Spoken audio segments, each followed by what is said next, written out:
সরকারের গুরুত্বপূর্ণ একজন উপদেষ্টা ডক্টর আসিফ নজরুলের ওপরে কিছু লোক হামলে পড়ার চেষ্টা করছে রীতিমতো। এরকম একটা ভিডিও নিশ্চয়ই আমাদের সামনে এসছে এবং আমরা অনেকে দেখেছি নিশ্চয়ই। আর যারা দেখেননি, আমি আমার এই ভিডিও শেষে কিছু অংশ একটু জুড়ে দেব, আপনারা দেখবেন। এটা একটু রেকর্ড থাকা দরকার আছে। ঘটনা এরকম যে ডক্টর আসিফ নজরুল সুইজারল্যান্ডে গিয়েছিলেন একটা সরকারি সফরে। সেখানে একটা মিটিং থেকে ফেরার পথে বা যাওয়ার সময় এয়ারপোর্টে কিছু আওয়ামী গুন্ডা, আওয়ামী বললে আর গুন্ডা বলতে হয় না, আসলে আওয়ামী বললেই হলো যারা আছে সবই গুন্ডা, আসলে পান্ডা। কিন্তু আওয়ামী পান্ডা তার উপরে হামলে পড়ে তাকে এক ধরনের হেনস্থা করার চেষ্টা করেছেন। আমরা কিছু অডিও শুনতে পাই, সেখানে কিছু কথাবার্তা আছে। আমার কাছে ভালো লেগেছে, আমার কাছে সত্যিই ভালো লেগেছে এই ঘটনাটা দেখে। ভিডিওটা তৈরি হলো, এই রেকর্ডটা থাকলো। যদিও ওই পান্ডাদের কেউ কেউ খুব বিরক্ত করে আবার এটাকে নিয়ে স্ট্যাটাস দিচ্ছেন যে তারা বিরাট হেনস্থা করে ফেলেছেন, বিরাট কিছু ঘটিয়ে দিয়েছেন। কেন আমার কাছে ভালো লেগেছে সেটার জন্য আমি আমার ব্যক্তিগত একটা গল্প একটু শেয়ার করতে চাই, এটা দিয়ে বোঝা যাবে। 2018 নির্বাচনের আগের কথা। খুব নিয়মিত টকশোতে যাচ্ছি এবং একটা বিশেষ টকশোতে আওয়ামী লীগের এক নেতা আমার সাথে প্রচুর শো করতেন, তখন আমার সাথে থাকতেন। সামহাও দেখি যে উনি আমার দিনে পড়তেন আমার সাথে। সেটা হচ্ছে মিস্টার নওফেল, চিটাগংয়ের এমপি হয়েছেন, পরে মন্ত্রীও হয়েছেন, প্রতিমন্ত্রী এবং পরে মন্ত্রী। তার ভারত কানেকশন নাকি খুব ভালো, রীতিমতো মন্ত্রী হয়ে গিয়েছিলেন, শিক্ষামন্ত্রী খুব অল্প বয়সেই। তো ওই ভদ্রলোক একদিন আমাকে শো এর মধ্যে খুব বিশ্রী ভাষায় ব্যক্তিগত আক্রমণ করছিলেন, তুচ্ছ তাচ্ছিল্য করছিলেন।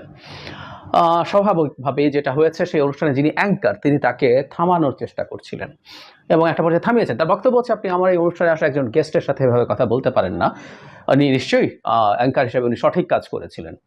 কিন্তু আমার কাছে যখন এর পরে কথা বলার জন্য আসলো সুযোগ, তখন আমি অ্যাঙ্কারকে বলেছিলাম যে আপনি তাকে না থামালেই ভালো করতেন। আমি চেয়েছিলাম উনি বলুক, উনি আরো বলতে থাকুক এবং আওয়ামী লীগের কালচারাল স্ট্যান্ডার্ড কত নিচু এটা জনগণের সামনে এক্সপোজড হোক। তাদের সাংস্কৃতিক মান, রুচি, গণতান্ত্রিক সোকল্ড, তারা না গণতান্ত্রিক দাবি করতো নিজেদেরকে, সেই মান কোন জায়গায় আছে এটা মানুষের সামনে থাকুক, এটা রেকর্ড হতো। তিনি যদি আমাকে আরো কিছু বলতেন, গালিগালাজও যদি করতেন, আমার ভালো লাগতো। এইসবের মাধ্যমে আওয়ামী লীগ তার নিজের পরিচয় চেনায়, নিজের জাত চেনায়। ডক্টর আসিফ নজরুলের সাথে যা হয়েছে সিম্পলি তাই হয়েছে। ওরা কত নীচ হলে, কত তুচ্ছ হলে, কত নোংরা হলে আওয়ামী লীগ করা যায় সেটার খুব চমৎকার একটা প্রদর্শনী। কারণ ডক্টর আসিফ নজরুলের মতো মানুষ, যিনি ট্রুলি আওয়ামী লীগের সময় যথেষ্ট সমালোচনা সরকারে করেছেন এবং অত্যন্ত একাডেমিকলি করেছেন, কলাম লিখেছেন, বলেছেন, যুক্তির সাথে কথা বলেছেন, তথ্য দিয়ে কথা বলেছেন, সেই মানুষটাকেও যখন হেনস্থা করতে হয়, তাতে খুব স্পষ্ট হয়ে যায় কতটা নীচ, কতটা নোংরা হলে আওয়ামী লীগ করা যায় এবং তাদের যে অ্যাটিটিউড, সেই জিনিসটা খুব ক্লিয়ারলি আমাদের সামনে আসলো। সেই কারণে আমার কাছে ভালো লেগেছে, তারা তাদের জাত চিনিয়েছেন। আমরা জানতাম, কিন্তু এগুলো যত সামনে আসবে, এসব যত সামনে আসবে, তারা মনে করছেন যে তাদের ভালো হচ্ছে। হয়তো তাদের কিছু, তাদের আর একটু ছোটখাটো পান্ডারা যারা দেশে আছে, মানে বলছে আওয়ামী লীগের নেতাকর্মী বলে কিছু নেই, আমি বললেই সাথে পান্ডা শব্দটা বলতে হবে। আমি পান্ডারা হয়তো কিছুটা ভালো লাগবে যে হ্যাঁ ওকে হেনস্থা করা গেল, কিন্তু অ্যাজ এ হোল মানুষের সামনে এই দলটা সন্ত্রাসী দল, এটা রাজনৈতিক দল না, আওয়ামী লীগ একটা মাফিয়া দল। এই মাফিয়া দলটা কি করতে পারে না পারে সেটা আবারও এসছে এবং ততই তারা ঘৃণিত হবে আসলে। মানে উনি মনে করছেন আসিফ নজরুলকে তুচ্ছ তাচ্ছিল্য এবং আক্রমণ করে রীতিমতো গায়ে হাত দেওয়ার পরিস্থিতি হয়েছিল এবং অত্যন্ত শান্ত মাথায় ডক্টর আসিফ নজরুল সেটা হ্যান্ডেল করেছেন, আমরা দেখেছি। উনি কথা বলতে চেয়েছেন, কথাও বলতে চেয়েছেন, চলুন ভিতরে গিয়ে কথা বলি, কিন্তু তাদের তো উদ্দেশ্য আসলে কথা বলা ছিল না। এবং শেষে যে স্লোগানটা, এই দেশের একটা গুরুত্বপূর্ণ স্লোগান ছিল জয় বাংলা, শেখ মুজিবুর রহমানকে যেমন পচিয়ে ছেড়েছে তার দল, তার কন্যা, ঠিক একইভাবে এই জয় বাংলা স্লোগানটাকে পচিয়েছে। এটার শেষে তারা সেই স্লোগান জয় বাংলা জয় বঙ্গবন্ধু দিচ্ছেন। নাইস, আমরা চাই আপনারা এগুলো আরো করুন। যে কেউ যেখানে যখন যাবে, যখন পাওয়া যাবে, বাইরে যদি বাগে পান এসব করুন, করে ভিডিও করুন, ছাড়ুন, আত্মতৃপ্তি নিন। কিন্তু এই দেশের মানুষ, আমরা অন্তত যারা শেখ হাসিনার মাফিয়াগিরির বিরুদ্ধে দাঁড়িয়েছি, তাকে ঝেঁটিয়ে বিদায় করেছি। আমি আপনাদের ফ্রাস্ট্রেশন আসলে বুঝি। ভেবেছিলেন 41, 2071 পর্যন্ত ক্ষমতায় থাকবেন, বংশ পরম্পরায় দেশ শাসন করতে থাকবেন, না সেটা তো হলো না।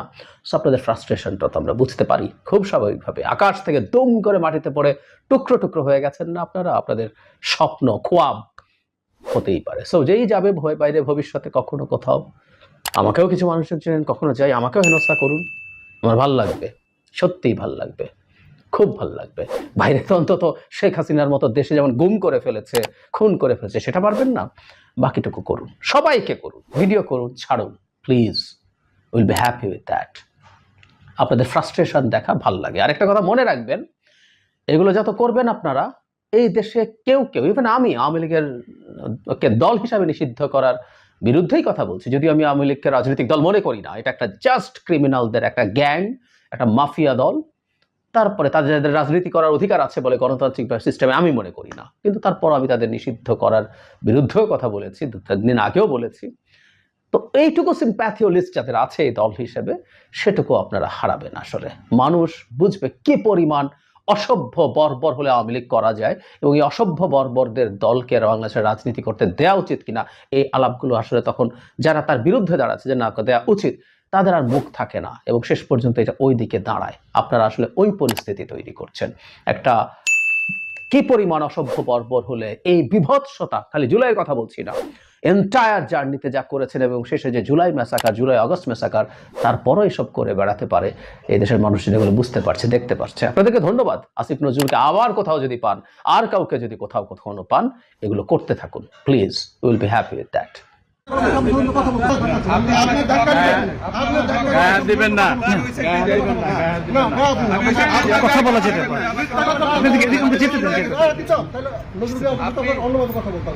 আপনি হাত দেন না, না, না,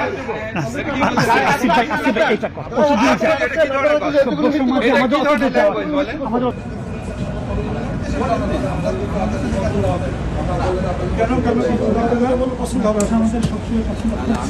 26 লক্ষ ইন্ডিয়ান কাজ করে, ওইটা কোথায়? আমরা তো এখানে একটা সরকারি কাজ আছে না, সরকারি কাজে আসেন, আপনার কথা বলতে পারবেন। আপনি তো মিথ্যাচার করছেন, আপনাদের মিথ্যাচার বন্ধ করতে হবে। এটা চালাকি করে করতেছেন, আমি এই যে মোবাইল নিতেছেন, রাজাকার আমরা আপনার সঙ্গে এখনো কথা বলতে চাই ভালোভাবে, কিন্তু আপনি পালানোর চেষ্টা করবেন না। কথা বলবো না। আপনি এভাবে 26 লক্ষ বাংলাদেশি, ভারতীয় 26 লক্ষ গুলো কোথায়? আমরা চেষ্টা করেছি আপনার সঙ্গে কথা বলেন। এখানে যারা কথা বলছেন, আপনাকে আমরা কালো পতাকা দেখাচ্ছি। যে মিথ্যাচার করছেন, যে বিভিন্ন মিথ্যাচার করে ঠিক আছে, প্রতিবাদ জানাচ্ছেন, ঠিক আছে। না, প্রতিবাদ কি? আপনারা পাকিস্তানের পেতাত্তা। আচ্ছা, ঠিক আছে, তো বাংলাদেশের স্বাধীনতা বিশ্বাস আপনার করেন। মনে হয়, ঠিক আছে, আপনারা নিজে হলো হত্যা করছেন, আপনি আমার সাথে হাজার হাজার পুলিশ হত্যা করেছেন, আপনারা কথা বলে নিরীহ ছাত্র দেশে আপনারা মৃত্যুর আপনি এগুলি বলে ছবিটা তোলার জন্যই আমার সাথে বিউটি করতে চাইছেন। আপনারা খুন করেছেন, আমরা কথা বলছি। আচ্ছা ভাই, 3024 জন পুলিশ হত্যা হয়েছে। আপনারা খুনি, আপনারা খুনি।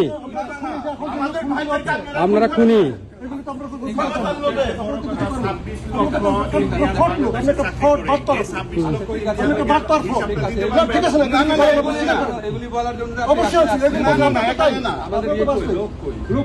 লোক কি লোক আছে? আপনাদের লোক আছে? ডাক দেন, সবাই রাজুতে আসবে। হিন্দু হত্যা করেছেন কেন? আপনারা সসম্মানে আপনারা প্রত্যাহার কইরা একটা সুন্দর আপনাদের থেকে আপনারা অবৈধ কথা বলতে আসেন নাই, আপনি আমাকে খারাপ কথা বলতে আসেন। খারাপ কথা না। আচ্ছা, আমাদের কথা বলতে চাই। আপনি যে কথাগুলো বলছেন এগুলি বলার জন্য আসছেন, এগুলি বলার জন্য আসছেন, কথা বলতে আসেন নাই। বলেন আপনারা। আমরা যখন আলোচনায় বসতে চাই, আপনারা তখন বসতে অসুবিধা। আমি তো ভাই এখানে পলিটিক্যাল কাছে আসি নাই। না, আমি আসলে আপনি জনগণের সাথে কথা বলতে আপনি তো কথা বলতে গেলে এই যে এগুলি বলবে তার আলোচনা আসবেন না, এই জন্য কথা বলি। আপনার অভিজ্ঞতা আছে, এর চোখ উনি আপনি এরকম খারাপ প্রতিকূল অবস্থা আপনি জনগণের দ্বারা নির্বাচিত, জনগণের দ্বারা কালো পতাকাগুলো কোথায়? কালো পতাকাগুলো কোথায়? আমি আপনার সাথে বিরোধ আমার ভাইকে আপনি খুন করবেন আর আপনার সঙ্গে আস্তে আস্তে কথা বলবো না। আমি আপনাকে বলি, আপনি যদি আমাদের সাথে সুন্দর আলোচনায় বসেন, আমি আপনার সাথে কথা বলবো, আসেন। আপনার সাথে আমার ভালো লেগেছে, আপনার সাথে কথা বলার সমালোচনা করার অধিকার আছে। আপনি বলছেন সমালোচনা করেন, সমালোচনার অধিকার আপনারা দিচ্ছেন। আপনি যে টোনটা বলছেন, দিস ইজ অ্যাপ্রিশিয়েটেবল। আপনি আসেন, কথা বলে আসেন। মিথ্যা কথা আপনার কথা বলার টোনটা ভালো লাগছে না। আমার ভাইকে আপনি গুলি করবেন। আপনি যেভাবে কথা বলছেন, এভাবে আপনি কথা বলতে পারেন না। খুব ভদ্রভাবে বলার জন্য নাই, ভদ্রভাবে বলেন নাই। আপনি অনেক খারাপ কথা আপনার কাছে বলছেন। আমি খারাপ ব্যাপারে কিছু করি না। আমি আপনার কাছে কথা বলবো না। আমি আপনার কাছে কিছু করি না। আপনি এখানে অবশ্যই আমি বাংলাদেশের না, একজন আপনি বাংলাদেশের সাধারণ মানুষ। আমরা স্বাধীনতার পক্ষে লোক, আপনারা স্বাধীনতার বিপক্ষে লোক। আচ্ছা, আপনাদের যন্ত্রণা আপনাকে পাকিস্তানের পাকিস্তানের দালাল তো আপনি। ঠিক আছে। আমরা পাকিস্তানের দালাল। আপনি তো এটা বলতেই আসছেন। না, এটা বলতে আসছি অবশ্যই। আর এটা তো বাস্তবতা, এটা তো বাস্তবতা। ঠিক আছে, বলতে আসছি কেন? এটা তো বাস্তবতা। না, না, না, শেষ নেই তো। শেষ হবে আপনারা না। যতটুকু মুখ রাষ্ট্র বলতে বন্ধ বলতে করবেন কবে? চলেন, আপনারা আপনারা স্বাধীনতা যতটুকু নেন। আপনাকে শুনুন, আপনি যেগুলি বলতেন আগে যে আমি কত কথা বলতাম বিরোধী দলে থেকে, আপনি মনে আছে না? আপনি বলতেন না? শুনুন শুনুন, দাঁড়ান, আপনার কথা শেষ হলো না। আপনি আমার গায়ে হাত দিচ্ছেন। না, আপনি গায়ে দিচ্ছেন না। আপনি আমার ধাক্কা খাচ্ছেন। আপনি ধাক্কা খাচ্ছেন। আপনার ধাক্কা খাচ্ছেন, আপনি ধরুন কথা বলছেন। না, গায়ে দিন না। আপনার গায়ে হাত দেন না। মিথ্যা কথা বলতে গায়ে দিতাম। তাহলে নজরুল আপনাকে অন্যভাবে কথা বলতাম। গায়ে দিতাম। আপনি গায়ে হাত দেন। না, কেন হাত দেবো? আপনি কি আমাকে গায়ে হাত তো আপনি না দেন। আপনারা দেখছেন, আপনারা বলে এতগুলো মিথ্যে করছেন। এতগুলো মিথ্যে করছেন। না, আপনি আমাকে যেতে দিচ্ছেন না। আপনি যেতে দিচ্ছি না, আমি উত্তর চাচ্ছি। আপনি রাখুন।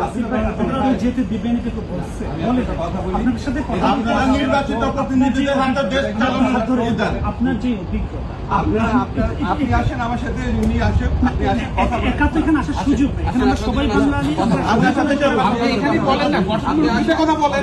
আপনাকে ফ্রড বাপ্পা বুঝছেন? রহমান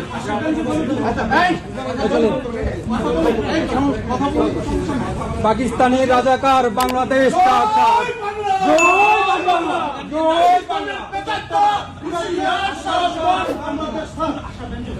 পাকিস্তানের প্রত্যেকটা বাংলাদেশের এই ধরো, জয় বাংলা, জয় বঙ্গবন্ধু, জয় বঙ্গবন্ধু।